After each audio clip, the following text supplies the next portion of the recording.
Well, hi, Jamie. It's great to talk to you. It's Scooby-Doo here. Hello, the world. Neil Fanning here, calling from north of Sydney in Australia. G'day. Yes. Oh my gosh. And thank you so much for doing this. I know the time difference is crazy. It made scheduling this definitely interesting, but it just shows, how kind you are that you're still able to do it. When I'm all No the way props. in Chicago and it's almost sunset here because the sun goes down super early this time of year. Right. Okay. Fire away. Question wise. Go for it. Yes, thank you so much. So, this will be on my YouTube channel and on the 25YL website, so make sure you check it out in both places. Our guest today is a stunt performer, stunt safety supervisor, MC, actor, writer, producer, and voice actor, among many other things. You may know his voice work from films like Scooby-Doo and Scooby-Doo 2 Monsters Unleashed because he's Scooby-Doo. So please Beautiful. welcome That's Neil me. Fanning. Hello. Great to be here. Also, shout out to Scooby Addicts because your interview with Nikki and Wendy is so wonderful and so in depth. It shows a lot about you as a person and as a performer, and was really what encouraged me to reach out to you. Great. As I say there, reach out. I'm happy to talk to anybody. It's all about giving back to the fans now after so many years, and an honour to be part of this unbelievable legacy of Scooby-Doo the franchise, and keeping that the joy alive for people. It's not that hard in this tumultuous world we live in. Right, just that wonderful intro that you did. There's something about hearing a familiar voice saying your name. It's very strange because you're like, I know that voice, but they're not usually talking to me. No, it's weird. It's really weird, but it's spooky as well. You got your start in Warner Brothers Movie World, which, for those who don't know, is an amusement park in Australia. What did you learn at Warner Brothers Movie World, whether tangible skills or otherwise, that has helped you in other areas of your career? Great question. Yes, throughout everyone's careers, journeys into the industry, own moment, and that for me was the opening of Warner Brothers Movie World on the Gold Coast in Queensland, Australia, which was their first foray into the theme park world. So at that time in 1992, Warner Brothers wanted to compete with Disney and Universal Studios and have movie worlds around the world. And the Gold Coast version was the first foray into that. So they auditioned a lot of people, 5,500 people, I understand, for the rides, attraction, attendance, and other people, and they wanted four guys, four girls, actors to perform the street shows, essentially to rob the Bonnie and Clyde bank a couple of times a day, and do all the film crew scenarios with bringing people into the from the audience and having fun in the street. And Police Academy Stunt Show was also being rehearsed and got together in those early rehearsal periods. So I was a pre-opening cast member, and they realised fairly quickly that stunt performers, and I wasn't a stunty then, I was an actor and voice artist, but uh, stunties really don't want to act. It's not their bag. Their actions speak for them. So there was some key acting roles in the Police Academy Stunt Show, which they thought might be better with some stronger actors. And so they brought us across to fill those roles, the four acting roles in the show. And so we opened um, June 3rd, 1992.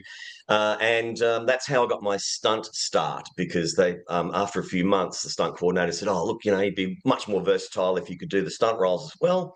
And so I was doing the stunt roles in the show. I did every role in the show in the end. I stayed there for 14 and a half years in the Police Academy Stunt Show because that's performing every day, and there's no substitute for experience and doing things repetitively and getting better as a performer. So I had the opportunity to do a vast array of characters and accents, and hone my skills and work with this amazing cast that we had at the time there. So definitely that's one of the moments that was started my career. the studios right next door, Warner Brothers Studios, were attached to the park, but just separated by a fence. We could go there in the early days, just walk through the back gate and go to the commissary for lunch and all that stuff. But there was only 2 studios then.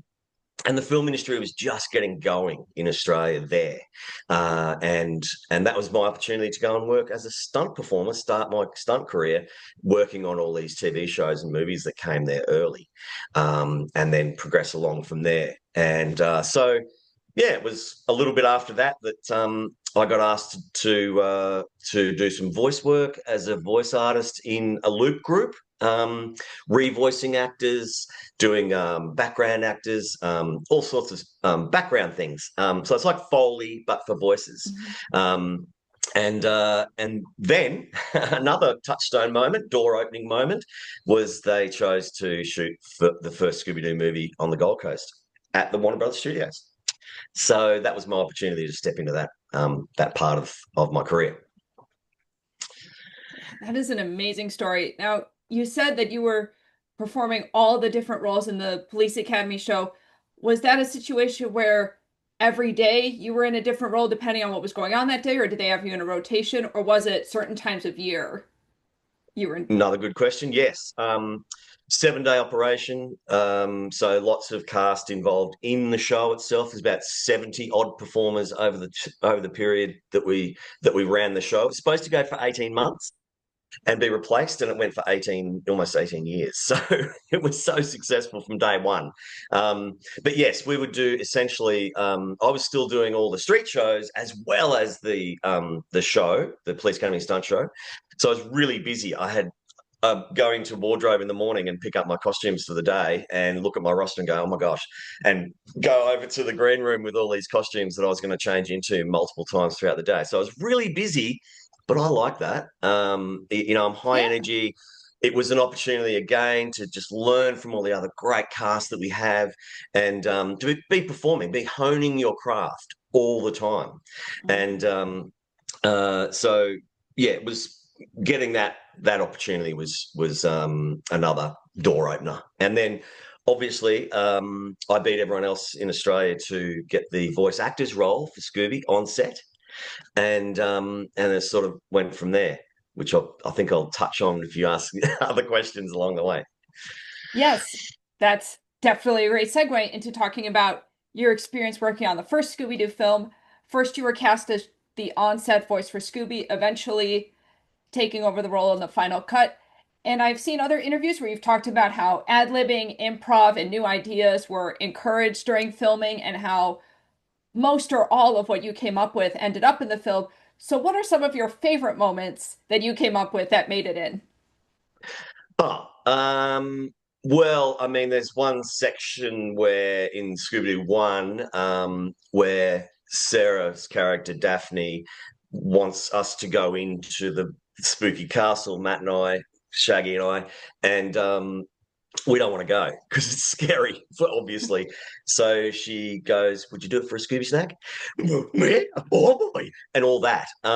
Nothing was written there. It was just, and she says, you'll be fearless. And I go, fearless? And I go into this kung fu kind of mode, and do all these moves. And that was just ad-libbed. And then they worked out the moves, the CGI team worked out the Scooby moves, and eventually I was going to have to hit Matt by mistake. So all that's just the imagination of at the time. And so, those sorts of experiences were great early on. There was times where we were in rehearsals for the scenes, and I very early on, I said to Raja, the director, oh, look, I think Scooby would say something here, or do something. Can I just have a suggestion? And he was open to that. And so was the writer, James Gunn, amazing man. And he wrote both the films, of course. And, James has done pretty well over the years. I think and so. still a great friend of mine. I'd love to catch up with him if I can. And they were open to that. So they said, yeah, look, we'll shoot it as we have it scripted, and then we'll try this idea. Sure, as an alternative.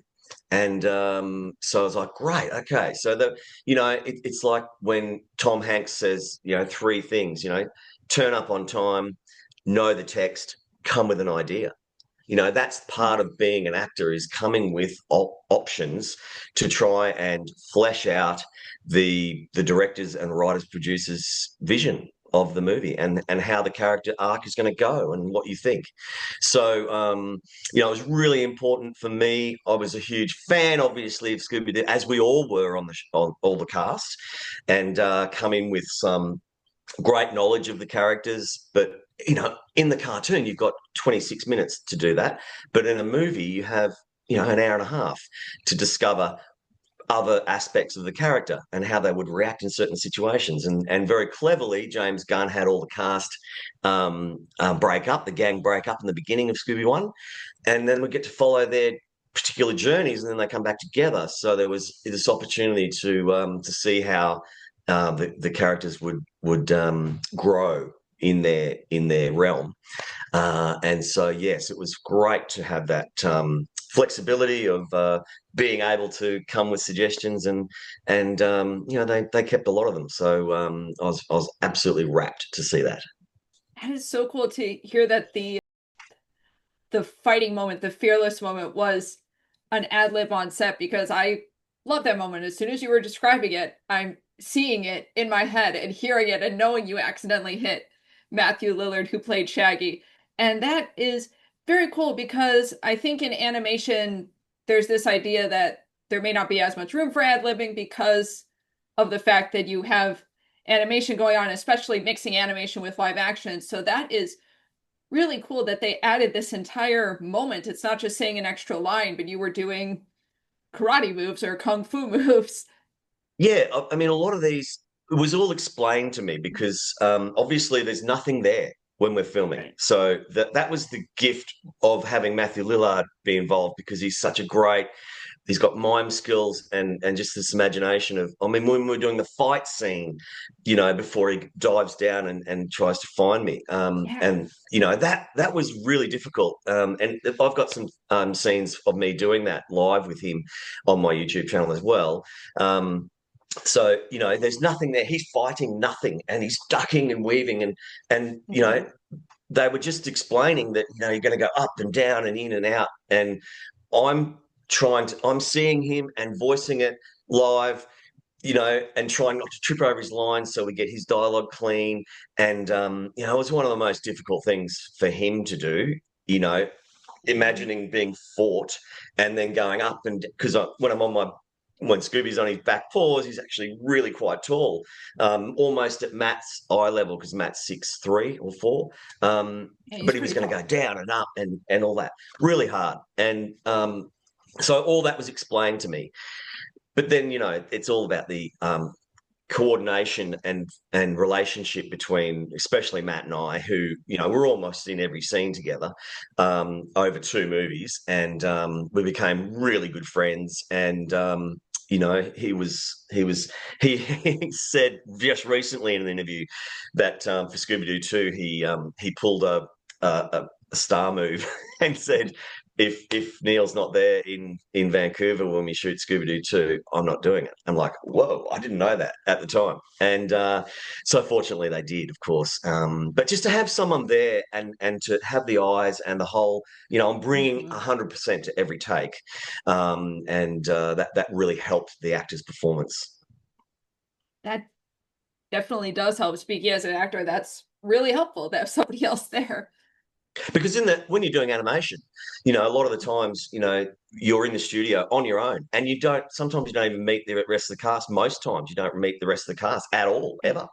And so this was a very unique opportunity back in 2001 when we shot Scooby-Doo 1, very early CGI times. So they weren't sure how it was all going to work.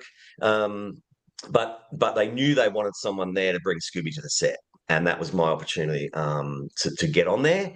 And then obviously throughout the whole filming, I was being recorded for guide track on the rushes that I sent back to Burbank for the executives at Warner Brothers to see and make notes on and so on. And they're hearing my voice and going, oh my God, who's this Australian you've got? He's great. And anyway, so it was all going very well. And then about a month in, Richard Suckle, the producer, brought me into his office and said, oh, we've got the Scrappy scenes coming up. Do you perform Scrappy? And I went, yeah, sure. Put them up, I reckon. All that. So, he said, oh, great. Well, we won't audition everyone around Australia again. And you're already here. We'll just renegotiate your contract and you can do that voice as well. And I'm like, door opening moment. Here we go. Oh, I put something to him. I don't want to have any more remuneration for this. All I want in return would be great if I could be considered for the final cut because I wasn't the voice at that point. And he went, okay. Never had anyone knock back money before, but he knew what I was doing. Roll the dice. I had nothing to lose. I could have got more money then, but not be sitting here talking to you now, perhaps.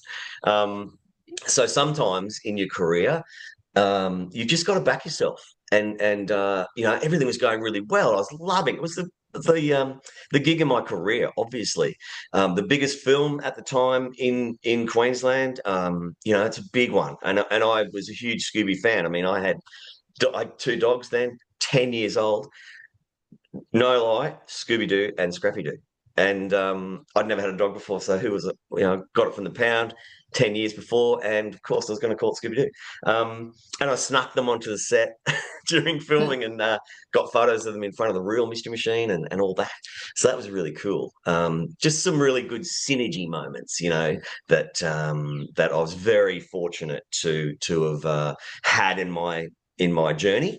And I'm ever grateful for all those opportunities and all the people I worked with. The cast and crew are amazing, Australian crews, some of the best in the world, of course. And to have this stellar cast that we were working with, it's still, known on the net and in the industry as being one of the best cast films in history. The 2 movies. So I was very fortunate. Absolutely. Yes, a very well cast film. Just the other day we were watching movies as a family and we were picking different movies, and I'm the one who knows all the Scooby-Doo stuff. So my mom was going, I want to watch the one with the amusement park. Which one is that? I know which one. Spooky Island. I put in. Yeah. The one we shot in Queensland. Yeah. Right? Yeah. As you were saying, before you were cast as Scooby-Doo, you were also a Scooby fan. Tell us about how you became a fan and some of your memories of Scooby before all of this happened. Sure. Like every kid in the world, I think at that time, we would come home from school and sit and watch some cartoons in the afternoon with my friends at home maybe at their place. But we would watch, and it was always, the Hanna-Barberas and Looney Tunes were the big ones, obviously, with Scooby and the Jetsons and, Magilla Gorilla and Looney Tunes, all the Looney Tunes shows. And I would get up and Mum and Dad say it was about 7 or 8, and get up and in the ad breaks, perform the scenes we'd just seen and do all the voices and play, and just have fun with it. And then I was doing that and my mates were laughing and really going, wow, it's great. Because I was pretty out there as a kid anyway and loved it. I thought, wow, this feels good. Making my friends laugh, feel good. And then that just progressed on. So, Scooby was one of those characters that we all loved. I mean, the whole thing was so cleverly put together. It was, all of our young introduction to horror, to scary, but it was always Scooby and Shaggy who, when it got a bit scary, they injected the comedy into it and softened it all. And it was very formulaic. So you knew that, that it was all going to come to a head. The gang were going to, split up, look for clues, and then, do all the montage that was all happening. And so that was my first love of performing. And then through primary school and all through school, did all the theatre things that were put to me, singing, dancing, acting, all those things that were any opportunity to perform, I was doing it. Talent shows and so on, because that was just what I liked doing. And, that never knowing that it was going to lead to, this opportunity. But I went to university, college and did an acting degree, which I didn't finish. I deferred because I was too young at that point. I don't think I'm going back to it, to be honest. Uh, and then the opportunities just kept coming, and then the movie world thing happened, and the rest is sort of history. So, overnight success, yes, my whole life in the making, essentially. Yes, and a great lesson. Always pick up any skill that you can, because you never know which random skill, that random voice that you perfected as a little kid, is going to suddenly come in handy. Dreams come true, Jamie, and I'm a great example of that. And there's so many stories of my colleagues having that experience I think it's about 80% luck. Right place, right time, right opportunity, right movie at the right time. It's just a lot of luck. And then you've got to back that up with the talent. That's probably the other 20%. And then all the other things that come with it, be early, be prepared, do all those things, be a nice person to be around. You can't, we work such long hours on set that you just can't be a difficult in my experience. Mhm. I just do what comes naturally to me, and that was my parents' upbringing, which was fantastic. To just be a nice, kind person, to be and friendly to everybody, and be that positive force on set. And that's what I still try and do now as a safety supervisor, mainly, as you mentioned. I still do perform stunts, acting, voices, all that stuff. But the opportunities, for those things in Australia even are sometimes limited. You might do a day, a week, on that. But I like being part of the film family. And so being part of the crew as a safety supervisor and looking after everybody, sort of got that dad role on set where I'm looking out for everybody. We have a very strong safety code in Australia, and you have to be qualified to be a stunt performer and stunt coordinator and all those things. So it's like any other profession that you need tools, you need experience, and follow all the rules and regulations, legislation to make sure that everyone's safe on set. And that's the point. We're only making a film. We're not curing cancer. Let's just do everything safely and make sure we all go home. And it's a great experience for everybody. And so I'm mentoring a lot of people to A, get in the industry, and B, stay in the industry. It's hard to break into, but it's even harder to stay in and have a long career. And that's what you mentioned, Jamie, about having that skill set, having lots of things you can do. I do a lot of Comic Cons around the world now, and part of what I say in my Q&A is, does anyone want to be a performer? Yep. What do you want to be? An actor? Okay, great. Awesome, man. Follow that. But as an actor, especially in Australia, you maybe you have to have a side hustle, another job. And that's fine. But be ready when it comes, the opportunities. But while you're doing that, get skills, ride a unicycle, sing, dance, just do corporate entertainment. This is what a lot of what I do too. I'm an MC, do a lot of character work, interactive characters. I do about 18 different characters for corporate events. And that just gives you the opportunities again to perform all the time. And you never know who's going to see you. You never know who's going to be in the green room with you and work with you. Oh, that guy was great. Do you want to do this? Another opportunity comes. So it's a hustle, showbiz. A lot of it is trying to hustle the next job, because it's not for everybody. The 9 to 5, that's for some people, but this industry is short gigs, and then you're unemployed again. Could be a night, a day, a week, a 12-week show, and then bang, you're unemployed again, and you're on the hustle. What's coming up? Oh, you hear about this show, and talk to people, get information, get contacts, and stay in touch with them, and offer your services. Expression of interest. These are the things that I'd sort of tell young performer, or any performers, or any crew, anyone, to get out there, and you've got to be able to pick up the phone. And I cold call people. Still producers I don't know that I've had good reports about, and they're doing a show. Oh, do you have a safety? Just talk to them. And no one has ever come back to me if I've emailed them or contacted them and said, don't contact me. They're always like, thanks for reaching out. No, I've not got someone at the moment, but got you on file now. And there you go. There's another contact. So you've got to keep working. That's all.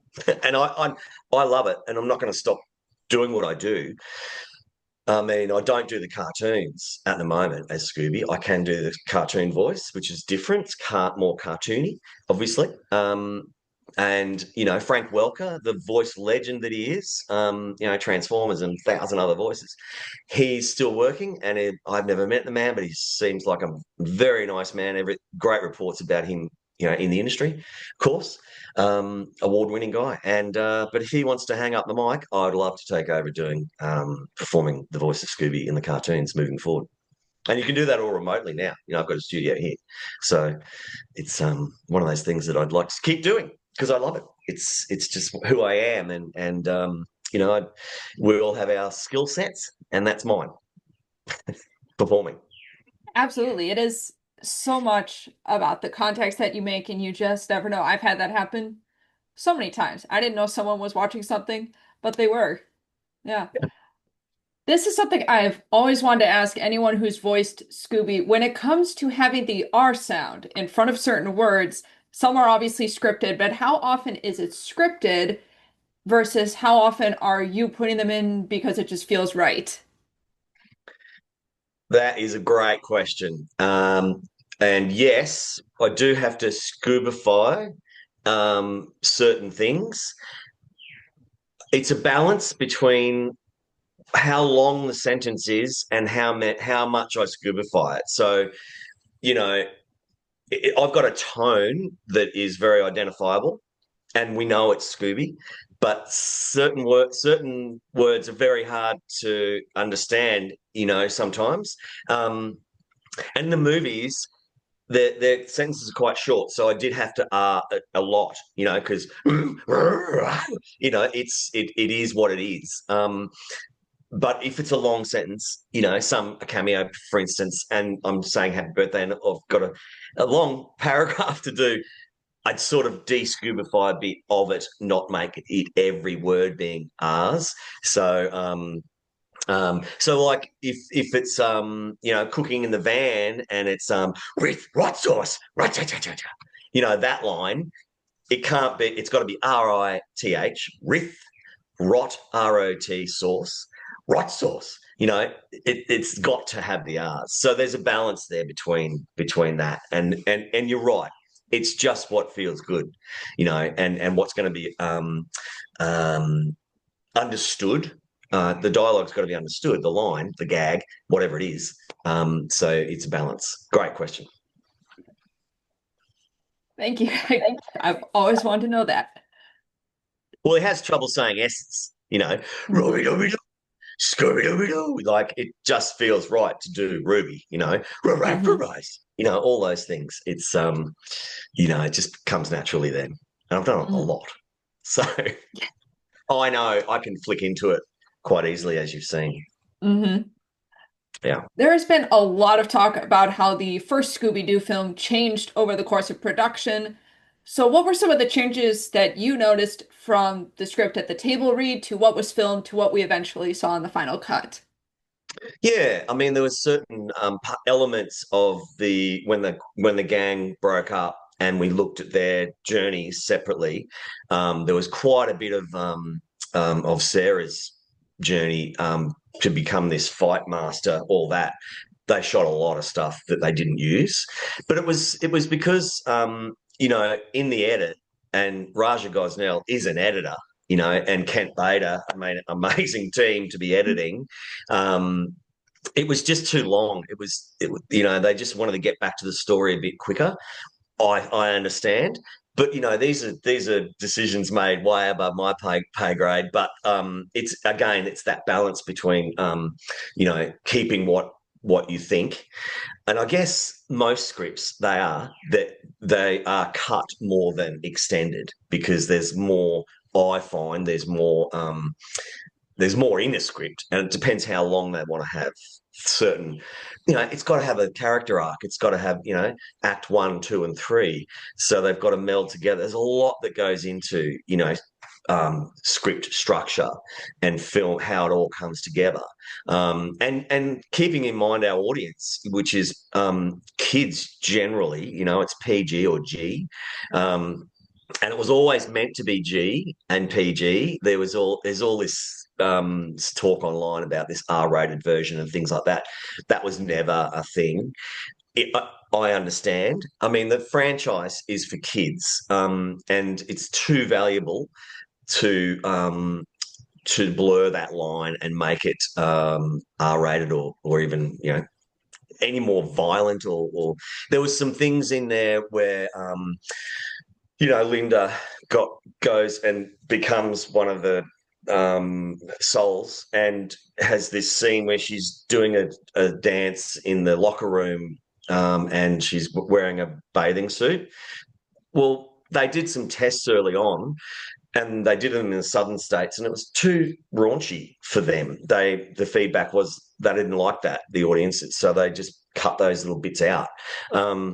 So it didn't change that much, but it was just changes that were necessary to keep the flow of the film going and not be and keep within our target audience. And I think with what you were talking about showing Daphne training and all of that, that does leave an impact on the overall film too, because when she first says, "I've transformed my body into a dangerous weapon," they treat it as a joke. And then later, when she's actually fighting the Mexican wrestler henchman, Zarko. you see that she was actually serious. So it gives a nice little arc there of, oh, she's joking. Oh, wait, no, actually. It's almost a callback to that. And again, it's James Gunn. It's so cleverly written that not necessary to have all those scenes as it turns out, but you remembered that anyway. So it's like a callback to that. And they all had that, and that carried on to the second movie too. With Fred and his writing his books and how he went from the leader of the gang with the driver's license to this guy who was doing the rounds of the speaking tours and signing his books, coming out of the limo, going into the museum, all that stuff. So it just all flows together. It's really cool, and I'm so pleased that 23 years later they still stand up as being really great films, and people watch them over and over and over again. And very early CGI. I mean, it's cutting edge what they were doing back then, and because they filmed me doing the voice in the studio, and then the animators would use that in the bottom right-hand side of their screen to build Scooby's face, depending on what I did, because I'm pretty animated, and it's like, right, and that they built that. So the voice obviously matches, the visual, so it all sells. So there's a lot that goes into it. Yeah, references so important in animation. Mm. And as we were talking about, you also did the on-set voice for Scrappy-Doo. And I've heard you talk in other interviews about how difficult the vocal transformation from Scrappy-Doo into Scrappy-Rex, which is the giant version of Scrappy, was to do. So how did you find the voice for Scrappy-Rex without losing Scrappy-Doo in the process? Well, that was, again, Jamie, this is one of the most difficult things that I did on set. I mean, I had some real challenges where, all they're filming is this cave wall. There's nothing there. And I've got to imagine that Scrappy, the little, 2-foot guy, is transforming, vocally into this 40-foot demon monster.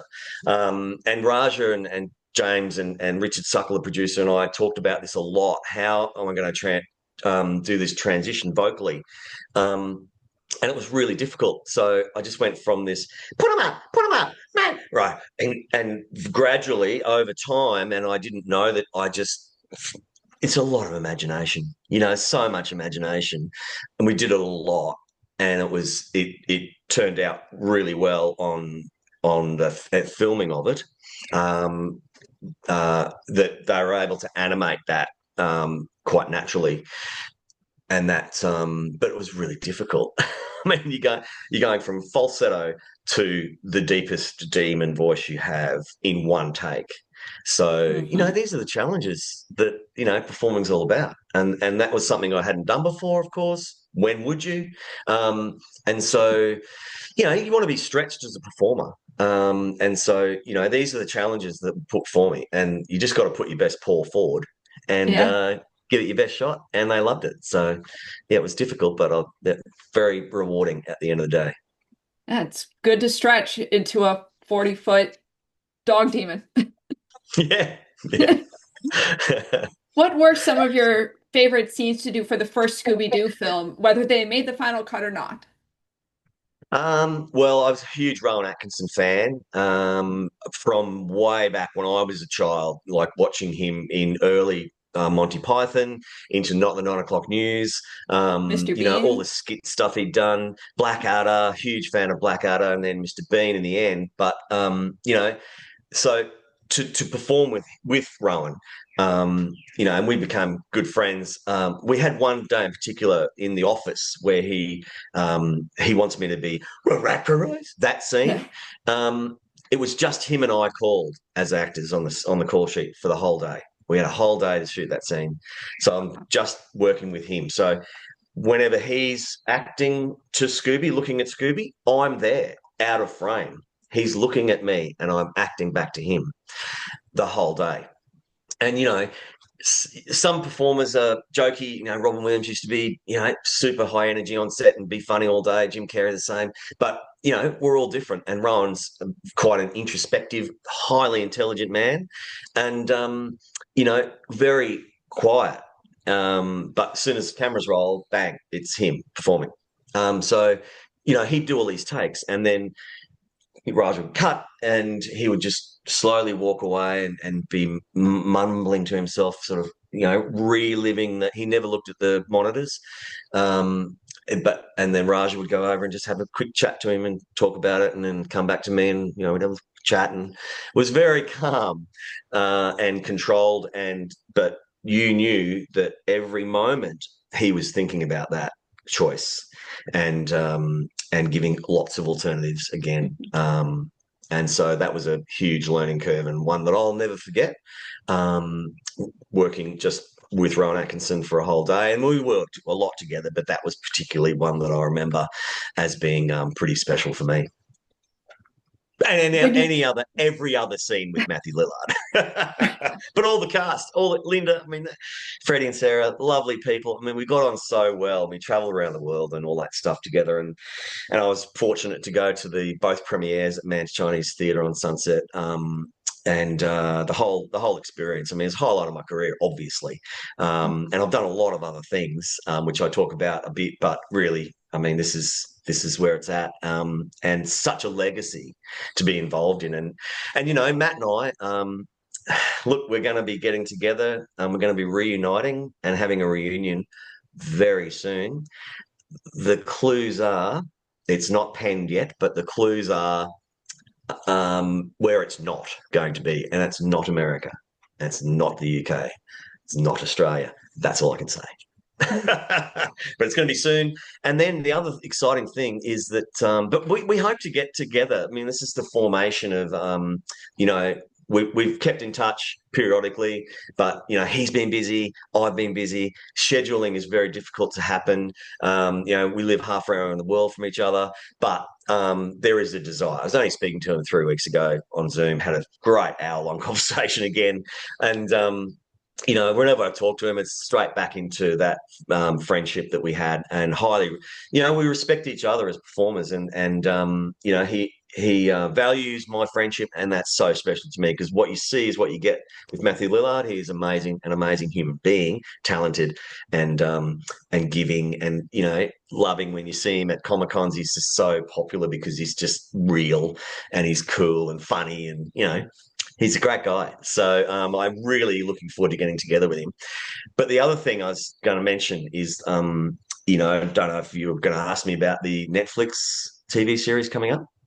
Uh, I was gonna end up asking later about like what's next, what's possibly next. But Well, I if you want mean, to talk about it now, yes. that's possibly next. They are so Netflix announced this collaboration with Berlanti Productions last April and announced that they're going to do a Netflix a live action TV series. Live action, that's me. That's me. So I was super excited. I've been waiting a long time for something live action to happen again. And again, not sure how the process is going to work now, 20 years later. However, um, it's going to be a prequel, so the gang will be younger. Not sure of the exact ages, but I feel like I've got something to give this character in a 8, 10, 12 part series now, and more of an extension of where Scooby might go. It's exciting. He starts initially as a puppy. Huh. So that's really interesting. And so what I know now, and that's this is all out online, is that Daphne and Shaggy find this stray dog roaming around, and they take him in because they think he's been a witness to a mystery. Then they find out he can talk. So super cute puppy. Scooby's a puppy. They've done that series. A pup named Scooby in the 80s. Again, that's Don Messick's voice that did that. Obviously, I based my voice on Don Messick, so I've got a puppy voice already worked out. So I'm hopeful I'm in touch with them. I'm hopeful of getting at least to talk to them about what I might be able to bring to the show and yeah, reinvigorate the character of myself. And That work with kids too. Like I've worked with a lot of kids over the years. And so to have them performing to me, I think I would be helpful to them, of course, Mhm. and understand where they're going to, just help their performance and be that person who's going to value add to the show. It definitely seems like almost the next step in Scooby-Doo because they've done live action theatrical films, live action TV films. There was a live action direct to DVD film. They haven't Mhm. done a live action series yet. No, and I was really excited when it was Netflix because obviously Right. they've got some clout. They're the cast. I mean, it'd be amazing. And I just hope they ask the fans what they would like to see, do some research in that way. They've got some great writers on board. Greg Berlanti's done some amazing films recently. So it's in very good Oh yeah. hands, which is really reassuring for everybody. But I mean, maybe, I don't know. There might be some cameos for the original cast, somewhere along the way. That would be cool. Lots of things. It's exciting. I'm really excited. I hope to find out soon because they are going to be shooting next year. All right. Got all my paws crossed, Jamie. Yes, So definitely. if anyone watching this has got any contacts at Berlanti Productions, Warner Brothers TV, or Netflix, put my name forward. Like they know about me, so I'm Throw it in hopeful. the ring. Yeah. We'll see.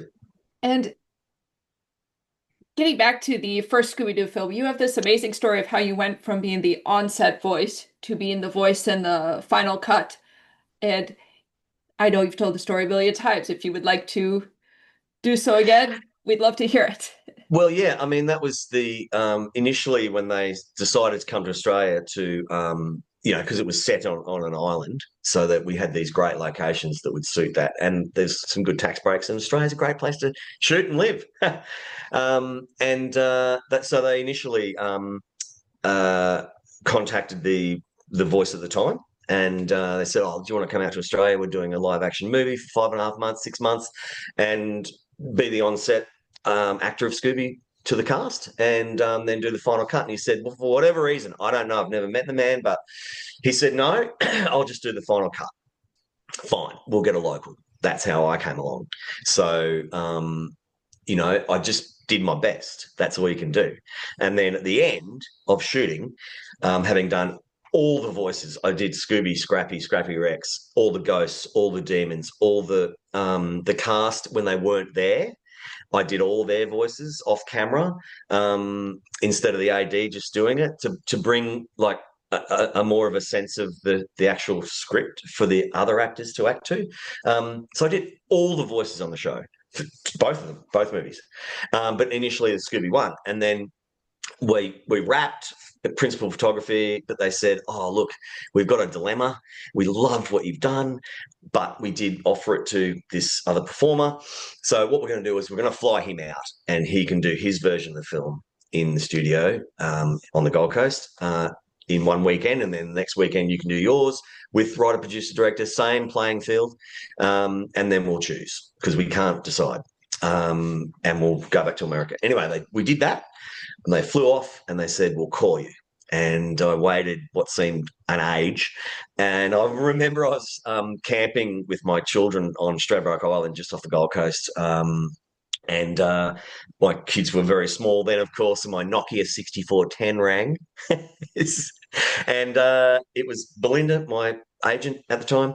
And I said, "Oh, any news?" And then she said, "Yep, they've gone with you." So another life-changing moment. So, it just is a testament to just, giving every opportunity your best effort, and things come to pass.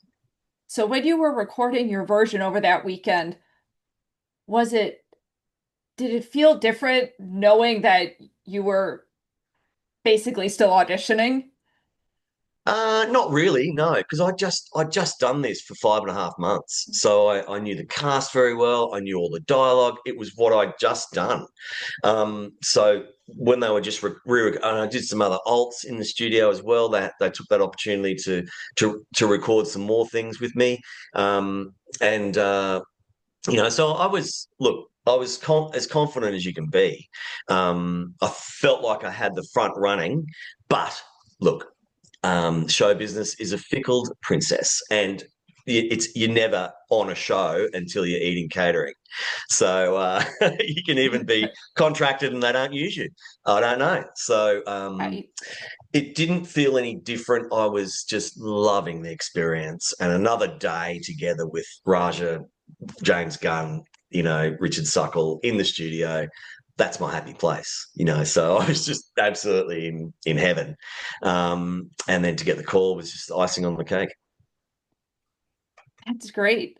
Because I would imagine for some people there would be some nerves feeling like you're still going for it. But yeah, if you already know all the people at a Yeah, certain point, and it's look, just whatever happens, happens. I think, I mean, look, everyone gets nervous, and I certainly was in my table read.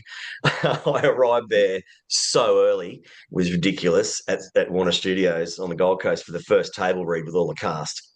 And they hadn't given me a script. For some reason, they just forgot or something. I don't know. Anyway, I walked in and there's this whole big table of catering because we were going to be there all day. And there was this guy there getting some things, some nibbles. And I said, "Oh, g'day, mate. How are you going? I'm Neil. I'm doing the voice of Scooby-Doo today. What's your name?" And he said, "Oh, I'm Raja." And I go, "Okay, what's your role?" And he goes, "Oh, I'm the director." Right. Okay, good. So great. "I don't have a script, Raja." Oh, I said, "Just that's you. See your name there. Just have a look." And the script was sitting there. So I had this rapid, 5-10 minutes before everyone arrived to see what I was going to say. I hadn't even read the script. And they're jumping back and forth. We'll go to scene, 32. This is where we're blah, blah, blah. And I'm going, "Oh, do I say anything here?" So it was really on the fly. But again, that's where, they wanted someone who was good at ad-libbing, who was good on their feet, who could think of things. And I love doing cold reads for auditions. That's just something I've always loved doing because of all the street theatre, all the performing I've done is just a lot of it is ad-libbed and being funny on the spot and doing all sorts of different voices and characters. So, as a theatre actor, you definitely have to stick to the script, and that's fine. And I'm happy to stick to the script. But in this instance, that skill helped me to be able to just flick forward and just cold read it for the first time Yeah. with all the cast meeting. Oh, Sarah, hey, nice. Matt, is it? Yeah. And away we went. So all these skills just it seemed like, and right now, Jamie, it seems like my whole career and everything that I've done in it has led me to this particular opportunity coming up now, but also Comic Cons. And what I love doing now is giving back to the fans after so many years, because I've just started doing these recently. I've been really busy. I've only been doing Comic Cons for 3 years, so I'm new. Like everyone's like, "Oh wow, who you're the boy?" Wow, because I'm quite a private person. I didn't have any online presence prior to 3 years ago as Scooby-Doo. My personal Insta and Facebook back then, it was just me and what I do. I'm water skiing and, I'm living on a farm and all that. Because if I had something Scooby-Doo wise on it, I mean, people know I did it. They're my friends. So why would I have that on there? It's silly. So, this has been the joy now. And oh, look, the fans are just amazing. They're so giving and, emotional about the character, and it means so much to them. And I just feel this responsibility to give, everything that I have to every person that takes the time to come and meet me, and sign things and get photos and do videos for them. To walk away going, yes, that was exactly what I was hoping for. Someone who's passionate about the character and is a Scooby fan. And that's a fan to fan thing. But it's really beautiful, and I want to keep doing a lot of Comic Cons to just try and meet as many people as I can and make their day. Spread kindness, spread happiness. It's sort of my raison d'etre about there's so much, as I said earlier, stuff going on in the world. Just spread that kindness, make people feel good, put smiles on faces. It's not hard. and Right. it's emotional. I get to the end of the day and I'm absolutely wrecked because I've given so much of myself emotionally. However, the payback is that I feel good too. So it's a win-win. And Comic Cons are this amazing space that's just accepting of who you are. You can be whoever you want there. No one's going to judge you. And it's just amazing. The costumes are like film quality. It's just a loving space, and all my fellow colleagues, actors, voice artists who are there with me, who I've got to know now, and perform with me. We all feel the same way. It's a privilege, and to be in this position and make people feel good it's just lovely, isn't Right. it? And it usually doesn't take much just to be nice or to be kind to No. somebody. Huh. And And I do a lot of charity work. I mean, I've just become an ambassador for superheroes in Australia. So wow. it's a charity whereby they have respite accommodation for children with illnesses. So this is part of what I want to give back to the community. I've done other community work before, and promoting their cause is fantastic. So that'll be coming up on I've just um, got onto this yesterday, in fact, and Awesome. I've been trying to do this for a while. And it's just sort of come to fruition yesterday, in fact. So, yeah, there'll be stuff online about that. If you want to be involved, it'd be cool. Fantastic. Yeah. Yeah. And like you were saying about improv and ad-libbing, that is just such an important skill to have regardless, because even in theater, like you were saying, theater or amusement park shows, they can be so tightly scripted. But if Mm. something goes wrong, or even if something lands differently with an audience than it usually does, you need to have that skill set to be able to turn around and do something else so that the show can keep going. Well, especially in comedy, when you've got people are laughing and you've got to hold your next line until the laughter dies down so that it can be heard. All those things, you know, when you're performing, you're so on. I mean, I did about 20,000 Police Academy stunt show performances, and then I went back and drove in the Hollywood stunt driver show that replaced Police Academy for 3 years, just in 2016. So there's moments where you just got to be thinking on your feet. And I've been standing backstage ready to go out, 2,000 people in the crowd at Movie World, and I had a splitting headache. You don't feel great, but the show must go on, and I get my cue to go out and start performing, and I forget all. I'm not. My headache's gone immediately. I do the show, and then I walk off set, headache's back. And that's the brain is amazing. It can compartmentalize things so that you can do your thing, and then go from there. So yeah. Oh yeah, that's definitely true because the character doesn't have a headache, so we're going method here. No, exactly. Just act, dear boy. Just act. Right? Yeah. How soon after Scooby-Doo 1 did you find out that there would be a Scooby-Doo 2? Well, great questions. Again, this was after the Scooby-Doo 1 premiere in June 2002. I was in America for it, in LA, and the producer and his then girlfriend, now wife, took me out for breakfast after the premiere. And we sat down. He said, "Nilo, we've done it." Or even on the preliminary figures, we're going that Warner Brothers have greenlit Scooby-Doo 2 with an option for 3. And I was like, wow, that's amazing. We did $56 million in the first weekend. So, huge. That's blockbuster. It's blockbuster figures. So I knew straight away that we were going on, and had a bit of an idea about time frame and so on, and not knowing where it was going to be or anything. But there was so much buzz. It was the biggest movie in the world at the time, #1 around the world. And then we did Scooby-Doo 2 2 years later in Vancouver. And Scooby-Doo was a great film. And Matt and I still think it's like choosing your best favorite child. But we felt it was a better movie because it was pacier and had all the original villains in it. Seth Green and Peter Boyle, Alicia Silverstone, great cast as well. And we just done a whole movie together, so we're all back. Sarah, Freddie, and Linda, and myself, and Matt. And, it was very easy back in. Same writer, producer, director. A lot of the keys were back. The key heads of department were back. So it was a really good flow on, and we felt it was a better movie. But as with things, it did about half of what Scooby 1 did, and just on the figures, the Scooby 3 was sort of put on the back burner a bit just to see what was going to happen.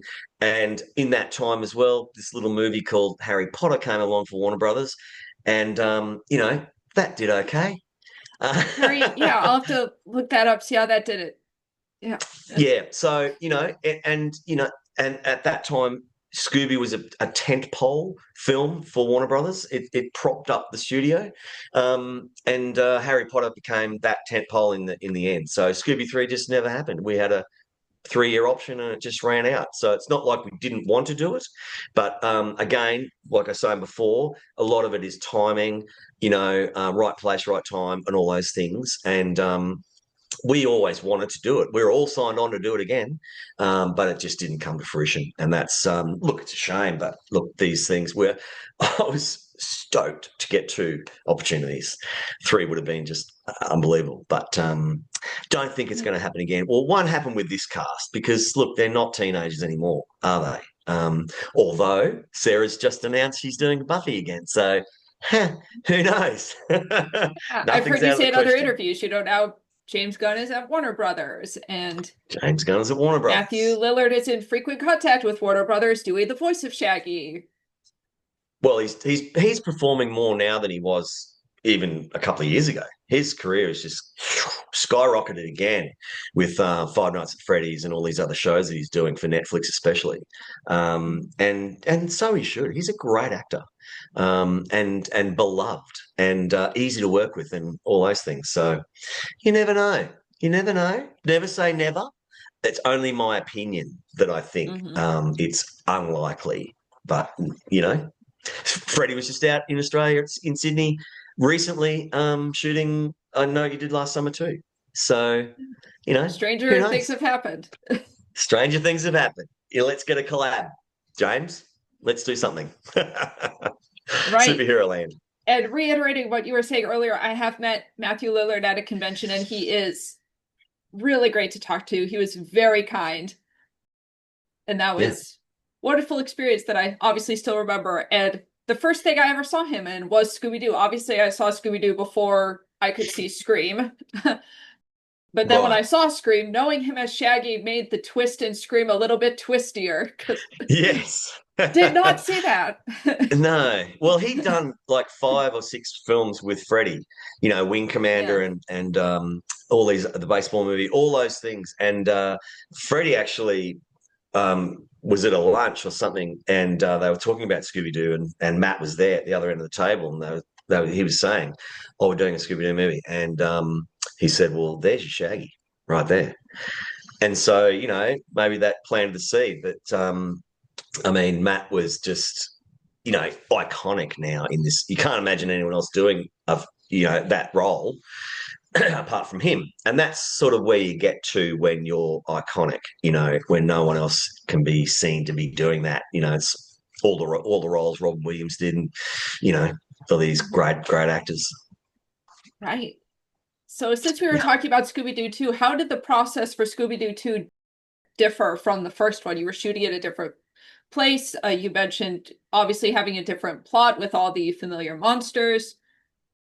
It seemed like there may have been less changes in the script along the way because of what you're saying about the first one having some scenes that were raunchier that ended up being cut. So how was that Yeah. whole process different then? Yeah, well, I think it was easier for everybody. Kent Bader, the editor, brought up. We started editing on Scooby-Doo 2 while we were shooting. So I would go into the studio in Vancouver, which they'd built above the production offices, and started putting voice down because we'd already worked together on Scooby One, and that was great for me because I had this carte blanche opportunity to say, "Oh, Kent, do you reckon I could say this here? Why don't you just record this, as an alt?" And give them lots of options. And so that was so much fun working with Kent because he said, "Yeah, sure, no worries. Record this." And I just went and did a lot of other things that, that some of them they kept, some they didn't. Most they did, which was awesome. So that was one aspect. But also, bringing the same heads of department, same art director, production designer, the same animation team, CGI team, Rhythm and Hughes, all those guys, amazing. So I think we all learnt a lot from the first shoot and the post production process, and then technology got a bit better, obviously, a couple of years later. So and to get us up and running, the first shot we did on Scooby-Doo 2 was Matt and I, because I thought, oh, look, these guys just work so well easily together. Let's just do a nice easy in for the crew, the new Canadian crew, and get Neil and Matt together to do the first day because it's going to be easy. They already know what's required, and everyone can sort of just find their feet in a nice, gentle way. And that's really Raja. I mean, he's just the whole tone of the shoot and the crew comes from the director, and Raj is such a nice gentle guy and super patient and all those things. I never saw him angry, never. And that's great because that just gives the performers confidence, and to bring the best out in them. That's the way to do it, is you give them space and just, you do you, I'll direct, you act. That's how it works. So I can talk to you about what we want, and then we'll be on the same page, and then you go. So I think it was easier for everybody. And, it was a really pleasurable, both the shoots are talked about by everybody to be really pleasurable and fun. I mean, we're not doing Scream. We're not doing a slasher. We're not doing, some heavy material. It's Scooby-Doo. It's got to be fun, right? and, seeing the relationship between Seth and Linda, how that progressed, and that was really cool. And, how the shack, where Mystery Inc. Headquarters went from this shack to, this amazing futuristic space, which was, again, the art direction was incredible. The sets were amazing, and big budget show again, and Canadian crews were amazing. So yeah, I think it was a very pleasurable experience for everybody. What were some of the hardest scenes to film in either movie? The hardest? Whether because of the emotion or technical, anything. Well, I mean, I can only speak for myself, Right. because like stunts, I did some stunt. I actually performed stunts on the first movie as well. Oh, wow. Yeah. Cool. In particular, there was a scene where they were running through. There was all these guys in the castle, in all the what do you call it? The chainmail costume with the as just trying to find the word. So I was in the suit of armor, is what I was trying to think of. And anyway, it was supposed to be mechanical, and we've got these, swords, big, sharp things that are going down, and the cast are running through it. They had to have stunties do it because they couldn't have, just in case we hit the cast. So I did that. And then I played a skelly guy again, down in a fight scene. Anyway, so I did stunts on that too. But anyway, it's something that is, and I played a soul in in the swirling. Oh, I that's acted cool. it. So, they just gave me opportunities. And then I had a cameo in Scooby-Doo too. Right, in the sitting faux next ghost. the faux ghost, yeah. So these are opportunities that come with being there and having skill sets too, as I mentioned before. But look, I've going to have to love you and leave you because I've just realised how long I've been prattling on for. But I do get swept away with it because like I'm a talker. Yeah, that's what I do. Right. And you did answer most of the rest of the questions I had about what's Great. next and meeting Yeah. the fans. Do you have something else that you just want to finish with? A couple other questions? Sure, yes. I always like to ask, what's something that you wish someone would ask you? Something we haven't covered that you would love to talk about? You're like, I wish someone would ask me. Whoa. Wow. That's a great question. Again, some really good questions here, I've got to say, Jamie. I've done a lot of Thank you. interviews and I really hope that people ask me questions I haven't had before. And here's one. Yay. Yeah, I guess um, what would I like to do? I mean, look, just to keep look, the next thing is the big opportunity, I think, for the franchise to be resurrected to a new audience. So hopefully that is going to come to fruition with the Netflix TV series, and that's what I hope to be doing. Coming up. So yeah, probably that. Talk about that when I do it. Hopefully. All right, we'll have to talk about that then. Well, thank you so much, Neil, for doing this. It blew my mind when you answered by email. Just Sure. I want to try and support people too. This is how I got legs up from friends, in the industry who are now deep friends from, many, many years.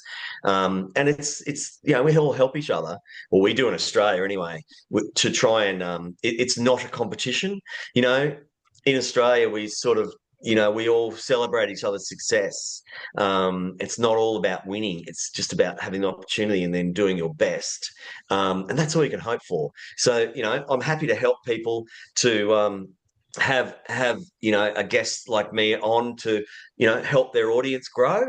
And who knows what might come out of this for you. And then down the track, who knows, you might be a big time director and you'll get me on. Who But that's knows? not what I'm doing it for. Hopefully, you can accelerate your career somehow. But Who knows? I'm I happy mean, to I talk look good about. in orange. So You do. It's very, very Velma. favorite color. Well, yeah, you wear it I mean, well. this was this was intentional, knowing I was talking to you today. I know. I can see. All right. Fantastic. And thank you for Thank the you. great questions. Like I say, I'm not just saying that. There was some really good questions in there that I have not had before. And that's great because I want to be extended too in Mhm. talking about things. And all the best with your acting career. I've done a bit of a look up about your career, and I hope that you're doing more theatre, that all the things that you're working on go well. Aw, And thank you. if I'm ever at a con and it's nearby to you, please come along and say hi. We'll look after you. Definitely. Thank you to 25YL as well. Thank you to Neil Fanning. Also, before we sign off, I did mention I have a radio show. Since you've been doing the voice a lot, could I maybe get you to say something? Maybe like, thanks for jamming with us on Jamming with Jamie Lee. Whatever you want to say. Here we go. Well, thanks for jamming with us with Jamie Lee. Scooby-Doo. Oh, thank you so much. Thank you. There's your tag. Right? Thank you Yeah. so much.